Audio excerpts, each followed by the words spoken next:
Assalamualaikum warahmatullahi wabarakatuh. Om Swastiastu, Namo Buddhaya, salam kebajikan untuk kita semua. Yang kami hormati Bapak Gun Gun Gumilar, SAP MAP, selaku dosen pengampu mata kuliah Ekonomi Pemerintahan, dan teman-teman 1C yang kami banggakan. Pada kesempatan kali ini, kami dari kelompok 3 akan memaparkan materi dari tema yang kita ambil yang berjudul Pemulihan Ekonomi Pasca COVID-19 di Kabupaten Kapuas Hulu. Sebelumnya, izinkan saya memperkenalkan kelompok 3 yang terdiri dari yang pertama ada Aulia Dwi Lestari, saya sendiri Dandi Darmawan, Dimas Sugiarto, Elva Mailanti, dan Lilis Anggraini. Setelah itu, saya akan menyampaikan latar belakang pada materi yang bertemakan pemulihan ekonomi pada Kabupaten Kapuas Hulu.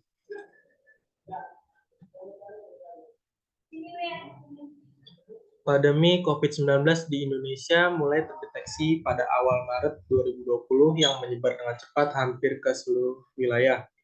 Semua aspek yang ada tidak hanya di kesehatan, aspek ekonomi dan sosial juga terkena dampaknya. Pemerintah menerapkan kebijakan agar masyarakat dapat membatasi gerak agar COVID-19 tidak mudah menyebar. Hal tersebut menyebabkan perekonomian di daerah seperti Kapuas terhambat dan mengalami penurunan.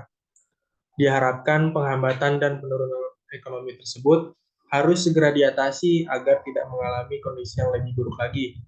Oleh karena itu, pemulihan ekonomi harus segera dirancang dan mulai dilaksanakan. Selanjutnya ada strengths atau kekuatan yang akan disampaikan oleh Dimas Sugiarto. Silakan Dimas. Oke, selanjutnya ada strength atau kekuatan. Yang pertama itu meningkatkan hasil produksi di daerah. Pada saat terjadi pandemi COVID-19 di daerah Kapuas Hulu, itu dapat meningkatkan produksi seperti padi, ubi, kayu, dan jagung. Yang kedua, terdapat bantuan terhadap UMKM dari pemerintah. Di daerah Kapuas Hulu terdapat 133 UMKM yang menerima bantuan dari pemerintah sebesar 2,4 juta dari 1.023 UMKM yang ada di daerah Kapuas Hulu. Di samping adanya bantuan dari pemerintah pusat, ada juga bantuan dari pemerintah Provinsi Daerah Kalimantan Barat dan Kabupaten Kapuas Hulu. Selanjutnya materi akan disampaikan oleh Elva Mainanti.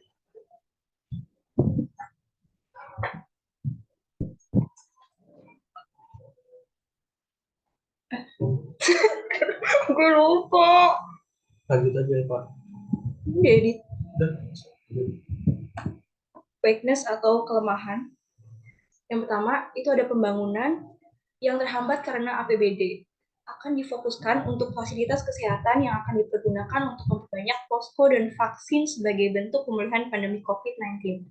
Yang kedua, pemulihan ekonomi yang memakan waktu lama dikarenakan pembatasan interaksi dan masyarakat diharuskan bekerja dari rumah.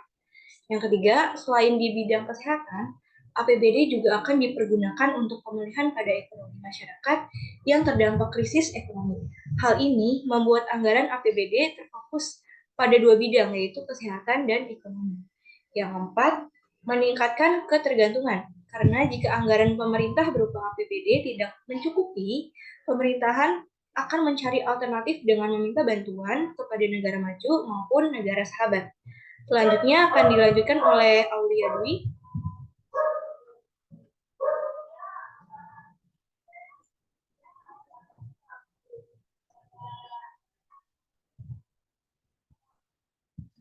Opportunities atau peluang.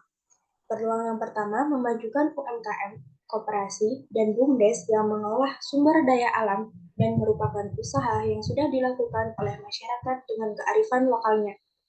Mengoptimalkan pemilihan usaha dan komoditas yang menjadi andalan berdasar pada teori dan penelitian terdahulu untuk merancang seawal mungkin agar keadaan tidak semakin sulit. Yang kedua, memaksimalkan permodalan baik berupa anggaran pemerintah maupun dari lembaga keuangan.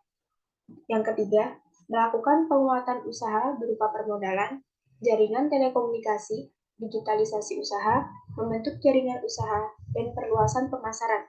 Apabila tiga hal tersebut dapat dimaksimalkan, maka perbaikan keuangan di Kabupaten Kapuas Hulu akan semakin baik. Selanjutnya akan disampaikan oleh Lilis Anggraini.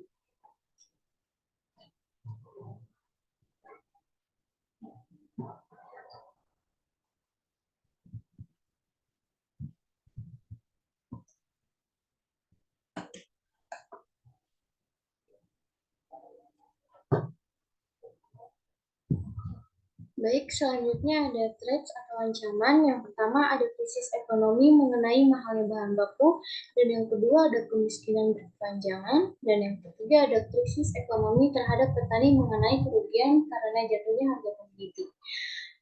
Kelebihannya itu pertama ada UMKM, koperasi, BUMDes yang telah terbantu dan terpantau, dan yang kedua ada permodalan dan anggaran pemerintah lebih dapat dimaksimalkan. Dan yang ketiga ada jaringan pasar yang lebih luas.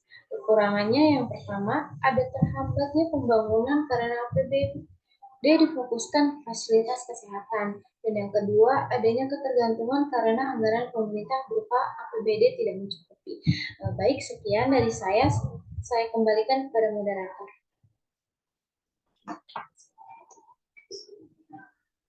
Baik teman-teman semuanya, kita sudah sampai di ujung presentasi kelompok 3. Terakhir, saya akan menyampaikan kesimpulan dari kelompok kami, bahwasannya pandemi COVID-19 telah memberikan dampak yang cukup besar terhadap berbagai sektor ekonomi yang ada pada masyarakat seperti UMKM, BUMDes, dan lain sebagainya. Hal tersebut sangat diharapkan cepat terjadinya pemulihan ekonomi pada keuangan daerah agar pemulihan ekonomi tersebut tidak hanya terpusat pada satu wilayah, sehingga tidak memerlukan estimasi waktu yang lama. Peran pemerintah daerah sangat diperlukan agar masyarakat dapat segera memulihkan hasil produksi yang sempat terhambat karena terjadi kenaikan harga, kelangkaan, dan lain sebagainya akibat pandemi COVID-19. Sekian presentasi dari kelompok 3. Terima kasih kepada Bapak Gun-Gun dan teman-teman yang sudah menonton video ini. Mohon maaf apabila ada kekurangan yang ada pada materi kelompok kami. Kritik dan saran pada materi kelompok kami sangat diperlukan agar kami dapat membangun presentasi yang baik di kemudian hari. Assalamualaikum warahmatullahi wabarakatuh. Shalom, Om Santi Om. Dadah, dadah.